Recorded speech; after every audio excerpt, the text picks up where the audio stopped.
बिस्मिल्लाहिर्रहमानिर्रहीम अस्सलाम वालेकुम। Welcome to my channel Sabir Shafiq. आज न्यू टॉपिक के साथ एक्सेल पे मैं आपको मैथमेटिक फ्लोर फॉर्मूले के बारे में बताऊंगा। तो सबसे पहले आप हमारे चैनल को सब्सक्राइब कीजिए और साथ ही बेल आइकन पे क्लिक कीजिए ताकि हमारी जो भी वीडियो अपडेट हो सबसे पहले उसकी नोटिफिकेशन आप तक पहुंचे। तो स्टार्ट करेंगे अपना आज का टॉपिक।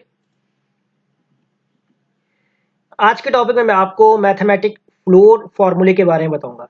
फ्लोर फॉर्मूला जो है वो एक मैथमेटिक्स फॉर्मूला है। इस मैथमेटिक फॉर्मूले को आप एक्सेल के अंदर कैसे यूज कर सकते हैं। तो कुछ फॉर्मूले हमारे पास मैथमेटिक्स से रिलेटेड भी होते हैं जिसके ऊपर मैंने कई वीडियोस बना के रखी हुई हैं। तो एक फ्लोर फॉर्मूला है, ये भी मैथमेटिक्स से रिलेटेड है। बेसिकली एक्सेल पूरा आपका एक मैथमेटिक्स है। तो आप इसके अंदर डिफरेंट डेटा एंट्री वगैरह और इसके अलावा अपने डेटा को मेंटेन कर सकते हैं। तमाम वर्किंग जो हम अपनी क्लासेस के अंदर कवर करते जा रहे हैं वो तमाम चीज़ें आप एक्सेल के अंदर कर सकते हैं। तो फ्लोर फॉर्मूले को यूज़ करने के लिए आपको करना क्या है, पहले आपको ये फॉर्मूला समझना है, ये फॉर्मूला काम करता क्या है। अब देखिए यहाँ पर हमारे पास जो है दो लिस्ट है, जिस लिस्ट के अंदर हमारे पास कुछ वैल्यूज हाईएस्ट लिखी हुई हैं और एक हमने कॉलम के अंदर जो है हमने कुछ लोएस्ट वैल्यू को हमने ऐड किया हुआ है। अब फ्लोर फॉर्मूला अगर हम यहाँ पर अप्लाई करते हैं तो फ्लोर का फॉर्मूला क्या काम करता है, चले पहले हम अप्लाई करते हैं फिर मैं आपको बताता हूँ। आपने लगाना है इक्वल और फ्लोर फॉर्मूला आपने यहाँ पर टाइप करना है। नंबर्स के अंदर आपने यहाँ पर लिस्ट 1 वाले सेल को सेलेक्ट करना है, उसके बाद कॉमा लगाना है। सिग्निफिकेंस के अंदर आप अपने लिस्ट वाले 2 यानी कि जो आपके पास सेकंड बॉक्स के अंदर जो वैल्यू इसको आपने सेलेक्ट करना है और उसके बाद ब्रैकेट क्लोज और एंटर कर देंगे। अब देखिए आंसर आपके पास क्या आ रहा है, 248। अब ये 248 आंसर कैसे आ रहा है, अब आपके पास यहाँ पर दो वैल्यूज है। जैसे मैं यहाँ पर कोई भी दो वैल्यूज लिख लेता हूँ। मैंने लिखा है यहाँ पर 20, जैसे 22 कर लेते हैं और यहाँ मैंने लिख दिया 4। अब यहाँ मैंने क्या काम करना है कि 4 वैल्यू को, यानी कि मेरे पास है 4, इस वैल्यू को ऐसे नंबर से मल्टीप्लाई करना है कि या तो आपके पास आंसर 22 आ जाए या इसके नियरेस्ट कोई आंसर आ जाए।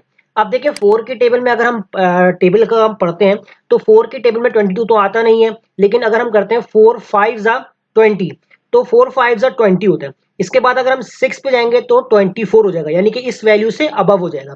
तो इसका मतलब है कि या तो आपके पास आंसर एक्चुअल पूरा आएगा या तो आपको उसके नियरेस्ट आंसर लाके देगा। तो नियरेस्ट में आपके पास 20 आ रहा है।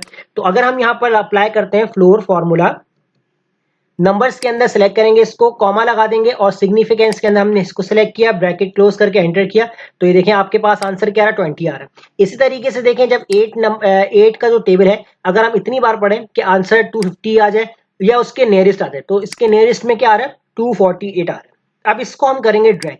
अब जैसे ड्रैग करेंगे अब देखें कहीं आंसर हमारे पास नियरेस्ट में आ रहे होंगे और कहीं आंसर हमारे पास एक्चुअल आ रहे होंगे। अब जैसे 9 की टेबल को हम मल्टीप्लाई कर रहे हैं तो 9 की टेबल में 450 कब आता है, तो इसका मतलब इस फॉर्मूले को यूज करने से एक्चुअल 9 की टेबल में 450 आता है। इस तरीके से 380 भी आ रहा है और 754 जो हमारे पास है, लेकिन 752 आ रहा है, ये नियरेस्ट आ रहा है। अब ये हमें यहाँ पर ये चेक करना है कि हमने 8 की टेबल को मल्टीप्लाई किया तो हमारे पास आंसर 248 आया। अब हमने 8 की टेबल को कितने टाइम्स मल्टीप्लाई किया कि आंसर आपके पास 48 आया, तो इसको भी आप चेक कर सकते हैं। यहाँ पर आप यहाँ पर इक्वल लगाएं। इक्वल लगाने के बाद आपने यहाँ पर फ्लोर वाली वैल्यू को सिलेक्ट करना है, इसको आपने डिवाइड कर देना है अपनी लिस्ट नंबर 2 से, तो इसको हम करेंगे एंटर। अब देखें हमने 8 के टेबल में 31 यानी कि 8 को 31 टाइम मल्टीप्लाई किया तो आंसर मेरे पास 248 आ गया। ये भी मैं आपको करके दिखाता हूं। जैसे आपने 8 मल्टीप्लाई बाय 31 आपने यहां पर किया इस तरीके से और एंटर किया तो देखिए आंसर क्या आ रहा है, 248 आंसर आ रहा है। तो इसको हम जब ड्रैग करेंगे तो देखिए सबकी वैल्यूज आ जाएंगी कि 6 को हमने 53 टाइम मल्टीप्लाई किया तो आंसर मेरे पास 318 आ गया, उसके नियरेस्ट आंसर आ रहा है। इस तरह अगर एक्चुअल वैल्यू को देखते हैं कि 9 को हमने 50 से मल्टीप्लाई किया तो आंसर मेरे पास क्या आ गया, 450 आंसर आ गया। तो इस तरीके से इस फ्लोर फॉर्मूले का यूज एक्सेल के अंदर किया जाता है। ये एक मैथमेटिक फॉर्मूला है कि मैथमेटिक कंडीशंस अगर आपको एक्सेल के अंदर वर्किंग करनी है तो आप इस फॉर्मूले को भी यूज कर सकते हैं।